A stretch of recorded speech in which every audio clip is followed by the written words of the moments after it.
Hey, everybody, this is the Rotary E-Club of Silicon Valley. Every week we bring you the stories of people who are making the world better, locally, globally, and digitally. We're part of Rotary International, over 1 million people in over 36,000 clubs around the world who ascribe to the motto service above self.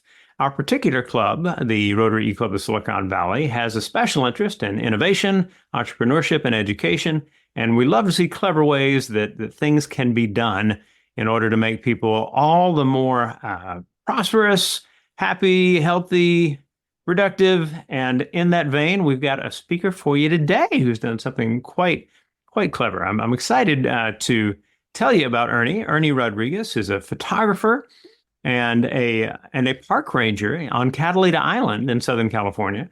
And we'll ask him a little bit about that. But for his presentation, we will jump right into what he has recorded for us. So with that, here we go.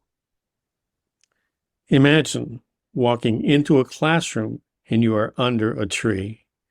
How would you feel sitting in class all day? How would it impact your day? I was trained as a school psychologist, and Nature in the Classroom is the embodiment and application of 40 plus years of research. The research shows kids do better academically, creatively, and emotionally when they are out in nature or view images of trees. Putting trees in classrooms is also the evolution and extension of a previous idea that I launched in 2002, Serene View. In 1998, I went to visit a friend in the hospital and took off and went up to the Redwoods to do a photo shoot. And while sitting in the midst of the trees, waiting for the light, I was just overwhelmed by the serenity of sitting with these trees. And I thought, why can't hospitals feel this way instead of the scary, stark places that they are? So I come home and I come across the research from Dr. Roger Ulrich. And Ulrich found that when patients had views out windows to trees and greenery, they had lower blood pressure, they needed less pain medication, and they got out of the hospital sooner by half a day. So he took it to the next step, to patients who did not have views out windows, and he showed them photographs of nature, and the same response occurred. And I thought, my word, why isn't this being used in hospitals? So I launched Serene View in 2002. Serene View curtains are now installed in over 3,500 hospitals throughout the U.S., Europe, and Australia. They are the recipients of major healthcare awards, and I'm proud to say that they have helped millions of patients and staff. The chief of the ER in a Denver hospital told me this story, that she said paramedics bring patients in and they'll find an empty room and close the curtain and just relax for 5 or 10 minutes.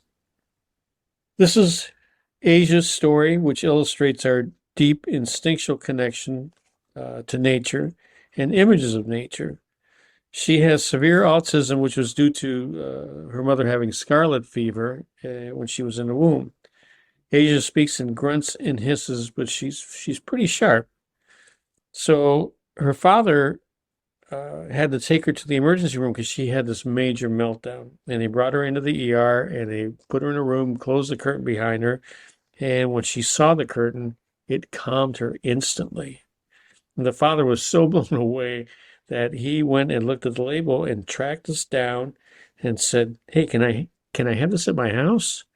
And we said, "Sure." So the video is of Asia waiting for the curtain to be delivered. And when the doorbell rings, she rips it out of my partner's hand. And it is just an expression of pure joy for nature. So I live on Catalina Island, and in 2015, I became a park ranger. And part of that process to become a ranger is you have to become a certified interpretive naturalist with the state of California. Once I completed my training, I started getting emails from the North American Association of Environmental Educators and began seeing emails that linked me to the influence of nature on student achievement and emotional well-being. This chart, compiled by the University of Minnesota, summarizes the 40 plus years of education research showing the benefits of being in nature as well as seeing views of nature outside classroom windows. The learner is calmer and more focused. The classroom environment is quieter and more social. It boosts academic performance, emotional well-being, and creates a greater sense of community as well as nurturing environmental stewardship. Then I started seeing the research around attention restoration theory. Developed at the University of Michigan in the early 80s, it delves deeper into how our brains are wired to view and examine trees. When we view trees, real or photographic, it calms us and helps us focus. ART has been empirically verified a couple hundred times, and it shows that viewing images of trees parallels the benefits of being in nature. The 4 videos you will see show the science at work. Teachers, kids, and an administrator discuss how the tree ceilings impact their day. In this first video, Telemundo interviews a teacher and kids at Gage Middle School in East LA. The full story is on our website, but I'm just going to play the actual interviews. It's in Spanish with English subtitles, but note how the student and teacher comments reflect the empirical findings. Cada vez que vemos arriba a los paneles nos ayuda a sentirnos como si estuviéramos relajados en la naturaleza y ayuda a que nos vuelvamos a enfocar en nuestro trabajo como maestros. Yo me imagino que yo estoy ahí y que veo los pájaros en los árboles y veo los árboles moviéndose y sintiendo el aire de los árboles en mi nariz. Ellos tenían mucha dificultad en enfocarse, en estar asistiendo a las clases, la motivación estaba muy baja. Ahora que hemos regresado, estos paneles les dan una razón por venir a la escuela. Estos paneles me calman mucho, son bien bonitos y me hacen sentir como que en realidad estoy ahí, en la naturaleza. In this segment, it shows kindergartners seeing the trees for the first time. And again, it's interesting how their comments reflect the science. Pretty. Wow. It's so pretty. How does it make you feel? It makes me happy it makes Why does it make you happy? because it's like we're outside. What else? How else does it make Nature. nature where? Inside. Inside. How does it make you feel, Emiliano? Samantha? Okay.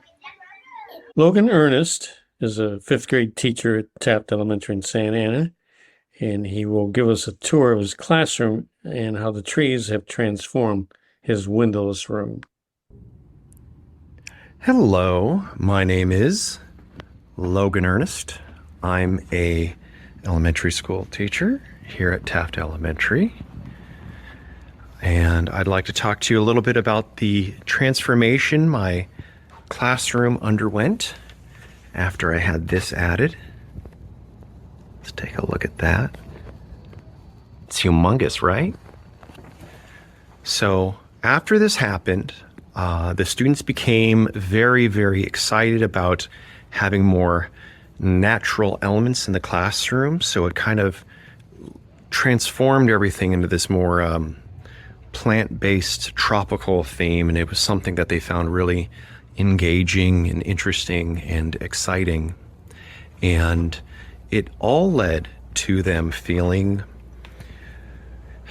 they are visibly much more relaxed in this new environment. They find it calming and soothing, and I actually have a few quotes from the students when I asked them about it. They said, "It makes me come every day to school." They said, "I think the decorations are very calming and cool." Another said, "The special ceiling makes me feel nice and calm." Another said, "It makes me feel more welcome." And finally, one said, "I think it looks pretty real. it kind of helps me get focused. I mean, there should be more of it in the empty spaces. Okay, message received loud and clear, to match the rest of it. But when I walk into the classroom, I feel calm and ready. So yeah, it definitely led to a lot of positive changes here in my classroom. And I'm very, very grateful to have this. This last segment, the Vice Principal of Cesar Chavez Academy in Corona is going to give us a tour of their wellness room. The pandemic has left 25% of students with anxiety. And one of the ways schools are dealing with it is creating these wellness rooms where kids can just go out and chill out until they're ready to go back to class. So the day after we installed the ceiling, a fifth grader has this total meltdown, and they bring her under the tree, and it calmed her instantly. They witnessed this phenomena of kids calming under the tree over the next month and called me up and said, "Hey, this really works. We'd like to put this in rooms that don't have windows." So we did, and the feedback is that the trees have a tremendous impact on how kids feel in the classroom, way calmer. This is our wellness room at Cesar Chavez Academy. We use this room to counsel kids, to bring them here to de-escalate, to take time just to have a timeout from the stresses of school or life in general. Generally, when we bring kids here, they enjoy laying on the carpet and looking up at our tree ceiling. This room has been a great addition to our school, and I think the tree ceiling, as we like to refer to it as, has really helped our students center themselves, calm down, and be able to return to class with a better mindset. In our brief time together, you can see the benefits of the tree ceilings and how they parallel the benefits of being in nature. There's improved mental health and well-being, enhanced academic performance, creativity and thinking skills. It increases performance and motivation in learning. The kids love coming to school. And the development of environmental awareness and stewardship. I want to leave you with this thought. Kids and teachers spend 90% of their days indoors, often without outside views. Mental health professionals are recommending time in nature to boost mental health and well-being. The ceilings have proven to parallel being in nature and the benefits this has. They calm kids and help them manage anxiety. And the best is the summary of the science by a kindergartner. When I asked her what she liked about having a tree in her classroom, and she was sitting on her calves, and she straightens up and she flicks her hair back and she looks at me and says, "It calms me up."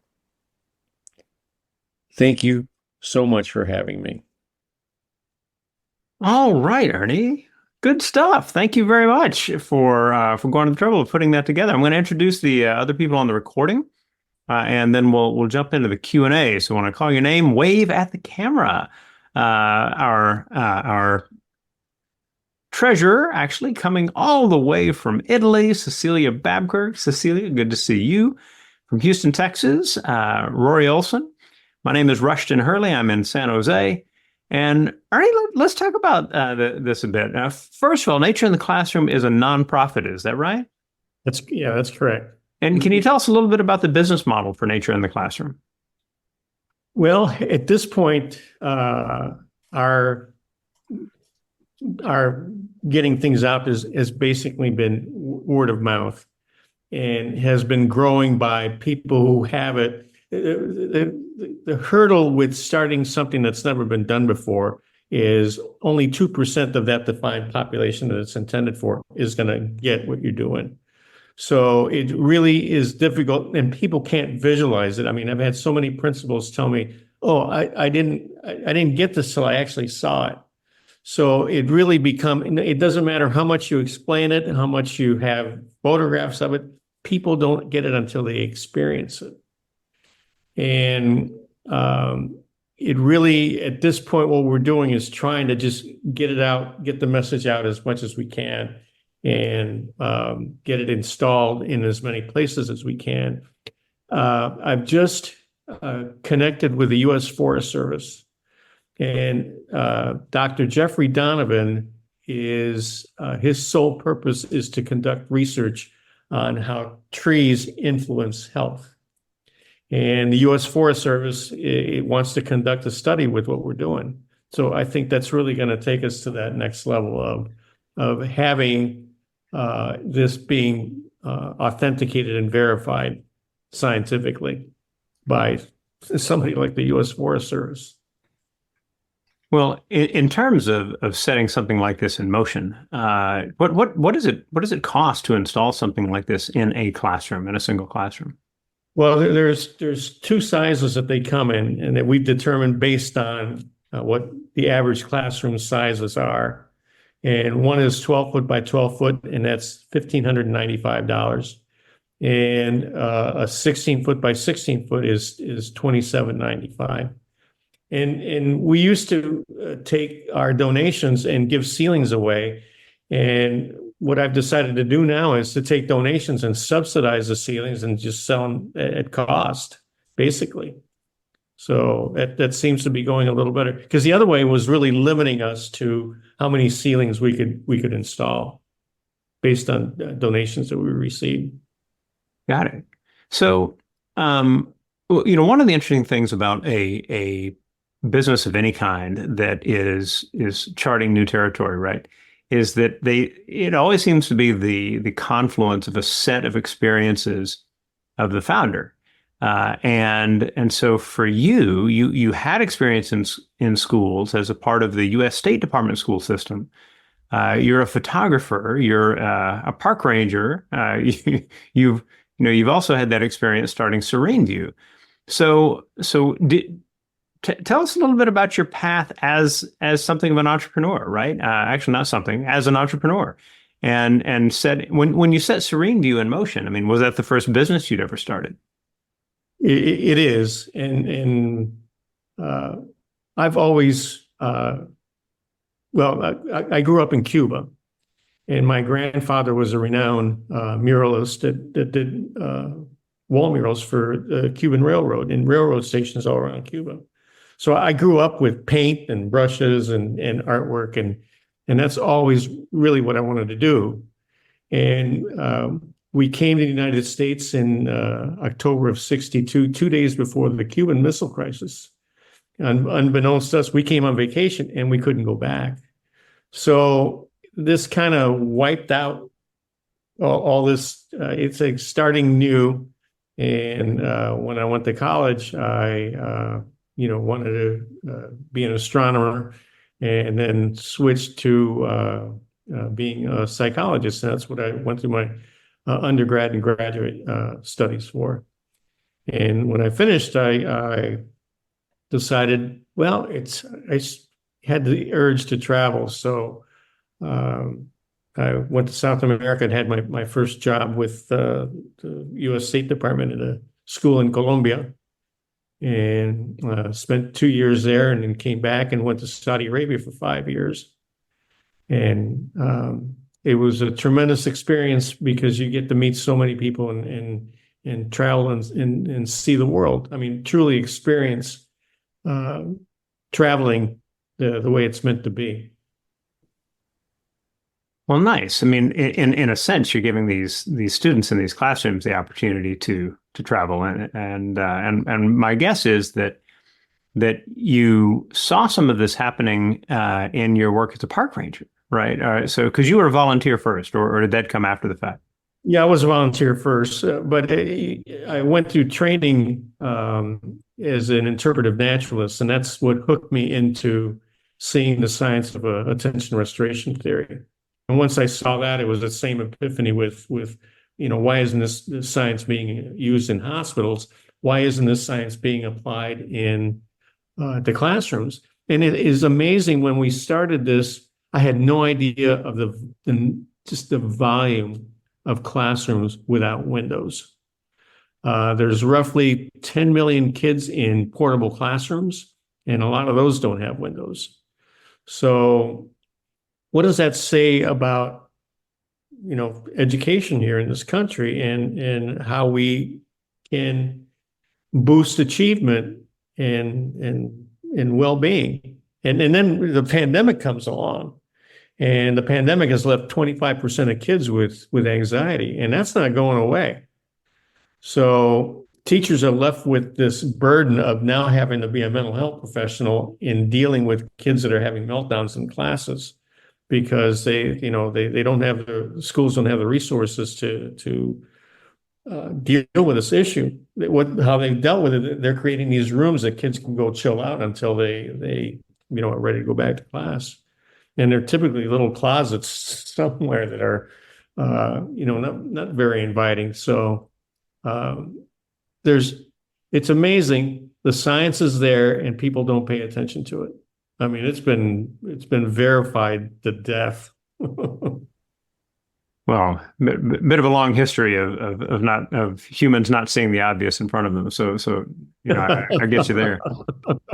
And as you're thinking about like the different pieces that came together for you, and you think about what you do as an interpretive naturalist, were some of those experiences? Let me ask the question differently. How did those experiences interact with your focus on photography? Because I'm just fascinated by this mix of experiences that you've had, and so at what point did you think, all right, this is something I can bring my artistic skills to? It's interesting because I was at the tail end of the film era and switching to digital, and that really altered my clientele. I basically did annual report work for basically the Fortune 100 for close to 10 years or so. And then digital comes along and all that work went away. And like I said, it was going to the Redwoods. I have work in the Museum of Modern Art in New York that I did with Polaroid. And I had gone to the Redwoods to do a project with Polaroid up in the Redwoods. And it was sitting there having that epiphany of the serenity that nature has and the restorative power that it offers when you bring yourself to it. So that was a turning point of not only the awareness of nature. This was in late right around 2000. So in the transformation to doing nature photography as well. And that's when I started Serene View, and that's what put me down that path. Because I always thought, nature photography, it's like, you just point and shoot, so it's pretty. Well, it's not. It's incredibly difficult. And I have a whole new respect to people who have really elevated that genre of photography. In our club, we have a photographer who's highly talented on that front, Keith Marsh, and so I'm sure he'll get a lot out of this program. We have some comments. Rory in Houston.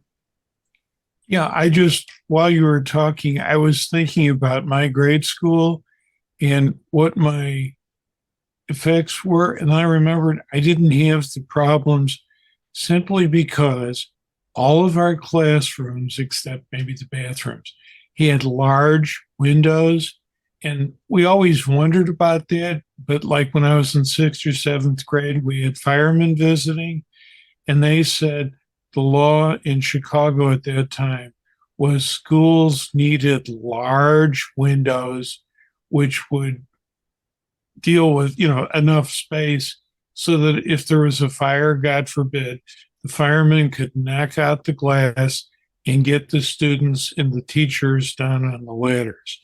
So I was thinking that may be another reason to push for the open spaces, because it would be, even today, a heck of a lot easier for firemen to save people. I just pass it on for what it's worth. Of course, No, Chicago had the history, the Chicago fire and some school fires. So, they thought of that. I just passed it on for what it's worth. No, it's interesting you say that, because all the studies that have been done, and recently the Spaniards came out with a 330-300 rule, and basically you should be to foster mental health. You should be able to see 3 trees outside your window, have 30% greenery in your neighborhood, and live no more than 300 meters from a green space like a park. Everything that's been done, all the studies have been done to show classrooms with windows, and they've done longitudinal studies. Kids have had views out windows to greenery, do better academically, creatively, emotionally, more graduate, and go to college. So what are they doing now? They're building schools without windows because of the violence. So it defies logic. Another comment from Cecilia in Italy. You're doing such an incredible thing. And I'm doing a lot of work with Rotary clubs in Ukraine, where you can just imagine, maybe you can't, I don't know, even I cannot imagine the trauma to the kids in Ukraine as a result of the war. And the government now is, in order to help them continue their education, focusing on having underground schools where they can continue their learning. And this just strikes me as such an incredible thing to do, that because those kids all have post-traumatic stress or current traumatic stress all the time because the air raids go on and on. And so I will probably be following up with you at some point, but found this is very interesting. Thank you. Oh, wow. No, thank you. So I've in thinking about the recording, one of the real treats in that recording is that we get to hear from students and to kind of see their reactions, and especially the power of the experience for that young woman, Asia. I mean, that's really intense. My guess is that there are loads and loads of settings. I mean, I can imagine, that some people in their house might say, this is exactly what I need for my kid, right? But thank you for your work. What we'll do is we'll wind down the recording now. Ernie, I'll hand it back to you in just a minute for the final word. But for all of you who have taken your time to watch this recording, to spend time with us, the Rotary E-Club of Silicon Valley, maybe you are watching this on our YouTube channel or our club page. Maybe you're listening to it as part of our podcast series. We appreciate you taking the time to hear these stories and hopefully be inspired by people who are finding innovative ways to improve the world around them. Feel free to leave a comment if you're on our SiliconValleyRotary.com page at the bottom in the discuss section, and let us know you were here. We'd love to kind of understand our reach in that regard as well. And please share what you find. If you're trying to simply tell people where to find us, tell them to go to Rotary.cool. Excellent. So as we always like to do, we hand it back to our speaker for the final word. Ernie, what would you like people to have in mind as they finish up the video or the podcast? No, first of all, thank you so much for having me. It is new ideas take a while to make it out into the mainstream. And it took me 3 principals here where I live before one of them let me conduct a pilot program. And it's funny, administration have to be so cautious because there's so many avenues that pose some kind of problems for administrators, that they just don't want to take something on, and they don't. I mean, hey, this is something we don't really have to. But who gets this right away are kids. I mean, there's one teacher that didn't, she wasn't informed that this was going in her classroom. And it was, I take that now to personally, I make sure that I speak with every teacher that this is going into. And she was so upset that she wasn't consulted before the tree went in her classroom. So I went to see her to see how I could rectify the situation. I said, look, I will do anything you want to fix this issue. I said, I will put your old ceiling back. And she goes, no, you can't do that. The kids love it. So once I spoke to her, she was fine. But like I said, new ideas take a long time to venture out. But we're now in 14 school districts serving 8,000 kids. And schools in New York are looking at it, as well as schools up in Washington. So we're beginning to have a little bit of a growth spurt. And as I sent you the little video, Drew Barrymore gave us a 60-second plug on her show last Thursday, a couple days ago. So that was pretty exciting. Well, exciting to see the work being done. And Ernie, congratulations for being able to pull so many different pieces of your life together into this effort that clearly is making a difference for a lot of kids and a lot of hospital patients. And so that's wonderful. Everyone, we hope that you enjoyed the show, and we will see you next week.